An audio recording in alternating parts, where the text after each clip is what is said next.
오늘 우리가 사는 시대는 가치 판단이 어려운 시대, 무엇이 옳고 그른지 판단하기 쉽지 않은 시대, 그야말로 영적 전쟁이 어느 때보다 치열한 시대라고 할 수 있습니다. 악인의 꾀는 선악과처럼 달콤하고 그 속에서 믿음을 지키며 산다는 것은 한없이 어리석고 미련한 것만 같습니다. 그러나 그럼에도 불구하고 하나님은 그 미련해 보이는 자들의 미련한 방법을 통해서 일하신다는 것이고 결국 세계를 하나님의 계획대로 움직여 가신다는 것입니다. 다윗의 친구인 후세가 다윗의 특명을 받고 압살롬에게 충성 맹세를 하지만 압살롬은 그런 후세를 미심쩍어 했습니다. 후세보다는 아히도벨을 더 신임하여 그에게 왕권을 확립하기 위한 방책들을 묻죠. 아히도벨이 첫 번째로 내놓은 계략은 온 이스라엘 무리 눈앞에서 후궁들과 동침하는 것이었습니다. 당시에 여러 명의 후첩들을 두는 것은 왕에게만 허락된 특권이었어요. 그래서 그걸 통해서 사람들에게 자신이 왕이 되었음을 과시하도록 이렇게 만든 것이죠. 압살롬이 그런 아히도벨의 계략을 따라서 만인이 보는 앞에서 후첩들과 동침했어요. 그리고 나니까 그 뒤에 아히도벨이 연이어 계략을 내놓죠. 그 핵심은 다윗을 척살하자는 것입니다. 본문 1절부터 3절 말씀 보십시오. 같이 읽어볼까요? 아히도벨이 또 압살롬에게 이르되 이제 내가 사람 12,000명을 대가게 하소서. 오늘 밤에 내가 일어나서 다윗의 뒤를 추적하여 그가 고나고 힘이 빠졌을 때에 기습하여 그를 무섭게 하면 그와 함께 있는 모든 백성이 도망하리니 내가 다윗 왕만 쳐 죽이고 모든 백성이 당신께 돌아오게 하리니 모든 사람이 돌아오기는 왕이 찾는 이 사람에게 달렸습니다. 그리하면 모든 백성이 평안하리이다 하니. 이 다윗을 척살하기 위한 아히도벨의 계략은 사실은 다윗의 상황을 정확하게 간파한 그런 치밀한 계략이었죠. 12,000명의 정예병을 뽑아서 오늘 밤에 바로 다윗의 뒤를 추적하겠다. 왜 12,000명이었을까요? 다윗과 함께한 군인이 가드 사람 600명이었지 않습니까? 한 명당 20명 정도 이렇게 계산을 한 거죠. 당시에 이렇게 상대방의 전력을 가늠할 때 20대 1이면 완승하는 그런 전력의 측정이에요. 그러니까 거기에 맞춰 가지고 12,000명을 계산해서 자기에게 이렇게 같이 가도록 이렇게 해달라는 거예요. 그리고 또 오늘 밤에 움직이겠다는 것은 다윗 일행이 급하게 도망하느라 피곤한 상태인 것을 또 감안한 그런 행동이죠. 그때를 노려서 기습하면 백성들은 다 흩어지게 될 것이고 다윗은 꼼짝없이 자기 손에 죽게 될 거라는 그런 전략이었습니다. 그렇게 다윗만 죽이고 나면 다윗에게 미련두고 있는 아직까지 압살롬에게 마음이 돌아서지 않은 그런 백성들까지 다 압살롬에게 돌아서게 된다. 그런 얘기를 한 것입니다. 다윗의 형편, 상황, 약점을 속속들이 파헤친 그 완벽한 계략이었습니다. 이대로만 실행이 되었다면 물론 하나님께서 다윗을 지켜주시기로 약속하셨기 때문에 다른 방법으로 해서라도 다윗을 살려주실 수도 있었을 거예요. 그렇지만 이 계획 자체만 놓고 보면 꼼짝없이 다윗이 당할 수밖에 없는 그런 상황인 것이죠. 우리 믿는 자들과 교회를 향한 사단의 공격도 마찬가지예요. 사단은 우리의 상황, 약점을 정확하게 간파하고 가장 취약한 부분을 공격해 들어옵니다. 돈에 약한 사람은 돈 문제로, 또 정욕에 약한 사람은 정욕으로, 성공에 또 명예에 약한 사람은 또 성공과 명예를 믿기로 해서 이렇게 공격에 들어오는 거죠. 세상에 믿는 자들과 그 교회를 향한 공격도 얼마나 지혜로운지 모릅니다. 우리가 요즘 새벽마다 기도하고 있지만 최근 들어서 차별금지법을 제정하기 위한 더 치밀한, 더 완벽에 가까운 그런 법안들을 마련하고 빠르면 내년 1월쯤에 이렇게 상정하려고들 한다고 그러는데 뭐 요즘 다수당의 행태로 보면 뭐 얼마든지 밀어붙일 수 있는 그런 상황인 거죠. 차별금지법이라는 것이 속에 악한 계략을 감춘, 사람들은 눈을 속이기 위해서 얼마나 지혜를 치밀하게 짜낸 법안입니까? 웬만한 신앙인들도 깜빡 속아 넘어가게 만든단 말이죠. 그 속에 교회를 공격하기 위한 악한 계략이 숨어 있는지도 모른 채 말이에요. 또 최근에는 통일교 사건을 빌미로 해서 나라의 최고 지도자가 대놓고 종교단체 해산을 이야기했어요. 종교 분리하는 게 맞다. 그런 어떤 종교 분리라는 명분을 들었지만 사실 말이 종교 분리지. 앞으로 강단에서 이렇게 설교 시간에 나라가 잘못된 방향으로 나가고 있습니다. 그렇게 무슨 목소리를 내면요, 그냥 안 두겠다는 얘기, 협박이에요, 겁박이에요. 비판하는 목소리를 아예 차단하겠다는 그런 악한 의도와 저희가 다 깔려 있는 거죠. 그런 거를 감상적으로 또 무비판적으로, 그래 종교가 정치에 관여하면 안 되지, 그렇게 생각하는 건, 그렇게 생각하는 특별히 그리스도인이 있다면 그건 무지성이에요. 분별력이 그만큼 없다는 얘기입니다. 종교의 자유를 박탈하고 자기들 입맛에 맞는 일만 하게 만드는 거, 그게 옳은 일이겠어요? 옳지 않은 일 아니겠어요? 저는 그렇다고 우리가 다 광장에 나가가지고 데모하고 그래야지 된다는 거 얘기하는 거 아니고 거기에 찬성하지도 않습니다. 그러나 이 시대 분별력 있는 신앙인으로서 마땅히 해야지 될 일은 반드시 해야지 된다는 거 잘 깨달아야 되는 것입니다. 아히도벨의 계략을 들은 압살롬과 이스라엘 장로들도 다들 찬성했죠. 4절 말씀 보십시오. 압살롬과 이스라엘 장로들이 다 그 말을 옳게 여기더라. 이제 남은 것은 즉각적으로 실행에 옮기기만 하면 되는 그런 상황을 여기 말씀하고 있는 것입니다. 그런데 이어지는 말씀 보면 갑자기 압살롬이 후세를 불러오라고 명령합니다. 5절 말씀 보십시오. 압살롬이 이르되 아렉 사람 후세도 부르라. 우리가 이제 그의 말도 듣지 아니라. 근데 여러분, 압살롬이 지금 어떻게 후세를 생각하고 있었어요? 그의 조의를, 그의 생각을, 그의 행동을 의심하고 있었죠. 미심쩍어 했지 않습니까? 충성맹세했지만 그걸 고지고대로 믿지 않은 그런 상황이었어요. 그런데 갑자기 후세를 불러다 놓고 그의 말도 한번 들어보겠다, 그런 이야기를 해요. 왜 이런 상황이 벌어졌을까요? 왜 뜬금없이 갑자기 아히도벨의 계략을 다 찬성했으면서 후세를 불러가지고 다시 또 얘기를 들어보겠다. 여기서 우리는 다윗이 아히도벨이 압살롬의 편에 섰다는 소식을 처음 들었을 때 그가 취했던 행동을 한번 다시 살펴보고 생각해 볼 필요가 있습니다. 15장 31절 말씀이거든요. 15장 31절 말씀 펼쳐서 같이 한번 읽어보겠습니다. 같이 15장 31절 시작. 어떤 사람이 다윗에게 알리되 압살롬과 함께 무관한 자들 가운데 아히도벨이 있나이다 하니 다윗이 이르되 여호와여 원하옵건대 아히도벨의 모략을 어리석게 하옵소서 아니라. 이 다윗은 이 모략가인, 아주 출중한 전략가인 아히도벨이 압살롬 앞에서 이런 여러 가지 상황들을 계획할 것을 알았기 때문에 하나님께 기도했단 말이죠.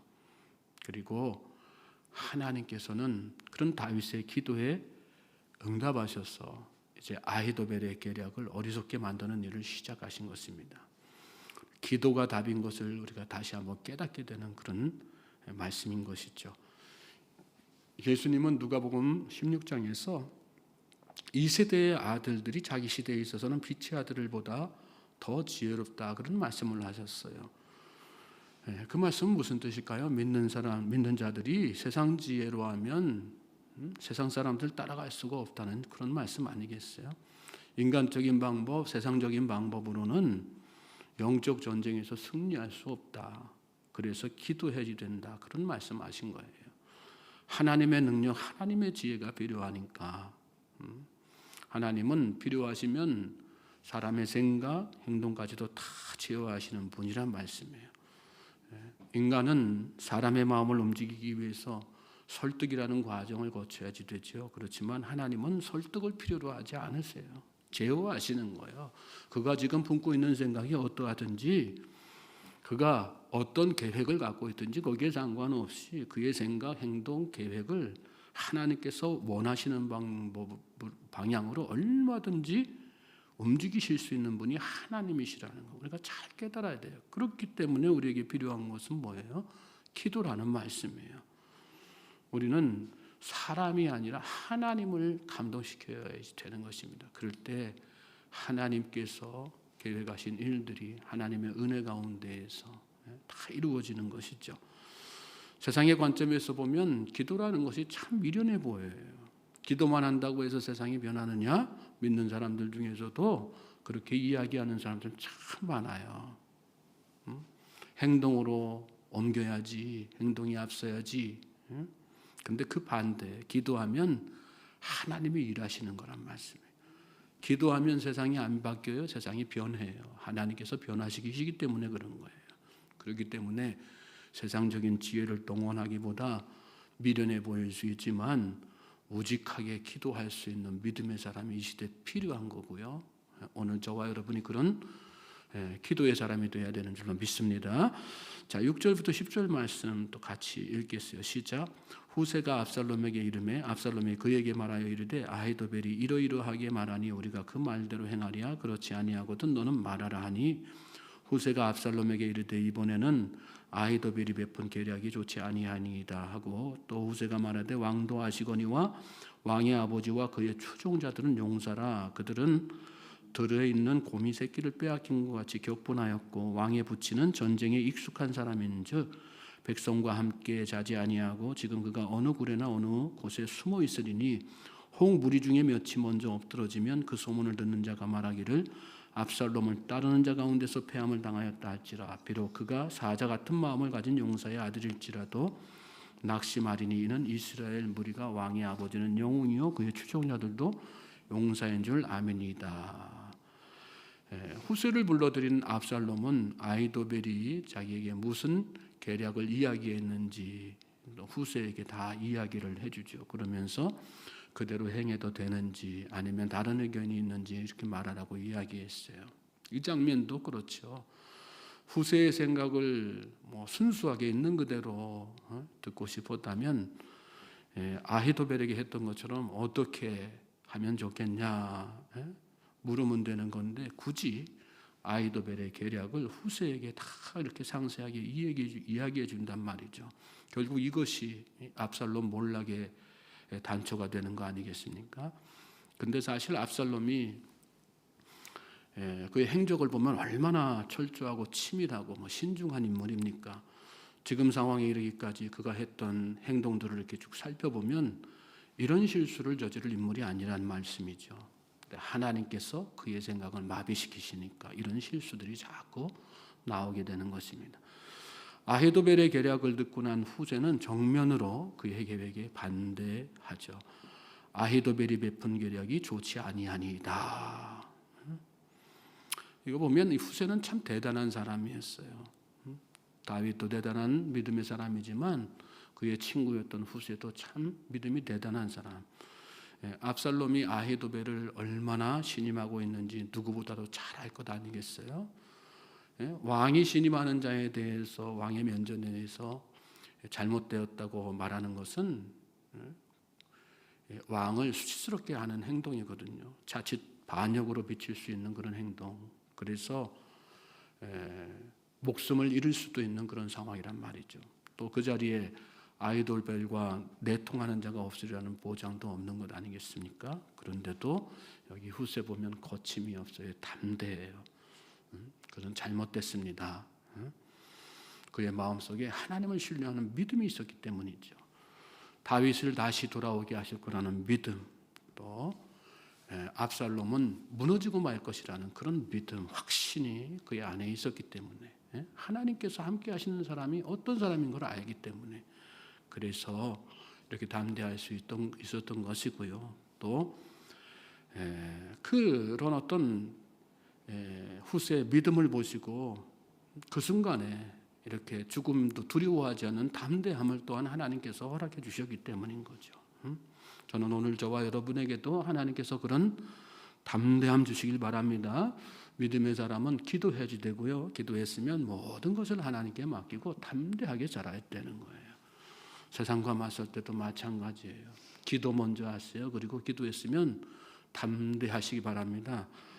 후세가 내놓은 전략은 압살롬에게는 다 불리한 것들이었어요. 그리고 다윗의 상황과도 전혀 맞지 않는 그런 설명들이었어요. 8절에 보면 다윗과 추종자들은 용사라 이렇게 이야기하면서 지금 그들의 상태가 새끼를 빼앗긴 곰같이 격분한 상태에 있습니다.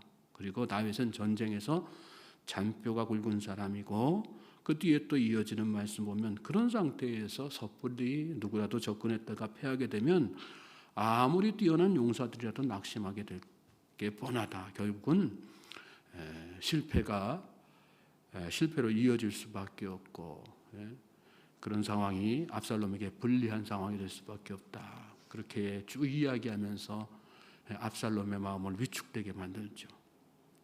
그러면서 내놓은 전략이 온 이스라엘에서 군대를 모아가지고 전면전을 치러야 된다. 이 앞에서 아히도벨은 기습작전 펼치려고 했는데 전혀 반대되는 전면전을 치러야 된다. 그런 이야기를 쭉 꺼내놓습니다. 11절부터 14절 말씀 같이 또 읽겠습니다. 시작. 나는 이렇게 계략을 세웠나이다. 온 이스라엘을 단부터 부엘세바까지 바닷가에 많은 모래같이 당신께로 모으고 친히 전장에 나가시고 우리가 그 만날 만한 곳에서 그를 기습하기를 이슬이 땅에 내림같이 우리가 그의 위에 덮여 그와 그 함께 있는 모든 사람을 하나도 남겨두지 아니할 것이요 또 만일 그가 어느 성에 들었으면 온 이스라엘이 밧줄을 가져다가 그 성을 강으로 끌어들여서 그곳에 작은 돌 하나도 보이지 아니하게 할 것이니다 하며 압살롬과 온 이스라엘 사람들이 이르되 아렉 사람 후세의 계략은 아히도벨의 계략보다 낫다 하니 이는 여호와께서 압살롬에게 화를 내리려 하사 아히도벨의 좋은 계략을 물리치라고 명령하셨음이더라. 겉으로 보면 그럴싸하게 들려요. 전면전 다 많은 군대 동원해가지고 한꺼번에 탁 치면 꼼짝없이 다 그들을 전면시킬 수 있는 건 아니겠습니까? 승리는 우리 것입니다. 다 그렇게 이야기한 거죠. 근데 사실은 그렇게 사람들을 온 이스라엘에서 다 이렇게 모으다 보면 많은 시간이 소요되지 않습니까? 시간을 다윗에게 벌어주기 위한 후세의 계략이었다고 할 수 있는 거죠. 특별히 마지막 절에 보면 압살롬과 온 이스라엘 사람들이 이르되 아렉 사람 후세의 계략은 아히도벨의 계략보다 낫다 하니 이는 여호와께서 압살롬에게 화를 내리려 하사 아히도벨의 좋은 계략을 물리치라고 명령하셨음이더라 그랬어요. 다시 한번 우리가 생각해 보지만 압살롬은 치밀하고 전략적이고 아주 신중한 사람이었어요. 이런 후세의 제안이 평소에 그였다면 자신에게 불리한 것이라는 것쯤은 얼마든지 간파할 수 있는 그런 상황이었다는 그런 이야기죠. 그런데 지금은 그의 사고, 생각, 머리가 아예 멈춘 것처럼 후세의 말에 완전히 설득당하고 있는 것을 보게 돼요. 그래서 아히도벨의 계략보다 후세의 계략이 낫다 이렇게 판단하고 후세의 계략을 따르기로 최종적으로 결정합니다. 그런데 이 모든 일을 누가 하셨다는 거예요? 하나님께서 여호와께서 압살롬에게 화를 내리시려고 압살롬에게 명령하셨기 때문에 그랬다는 것입니다. 여러분 하나님께서 명령하시면 다 해결되는 거예요. 믿습니까? 우리 주님 어떤 분이세요? 바다와 바람도 다 한마디로 명령하시니까 다 잔잔해지게 하시는 그런 놀라운 능력의 주님이시잖아요. 우리 각자의 문제도 마찬가지, 여러분 가정의 문제도 마찬가지고요. 나라의 문제도 다 똑같습니다. 하나님께서 명령하시면 그 한마디로 다 끝나는 거란 말씀이에요. 그러므로 우리에게 필요한 건 뭐예요? 기도예요. 기도.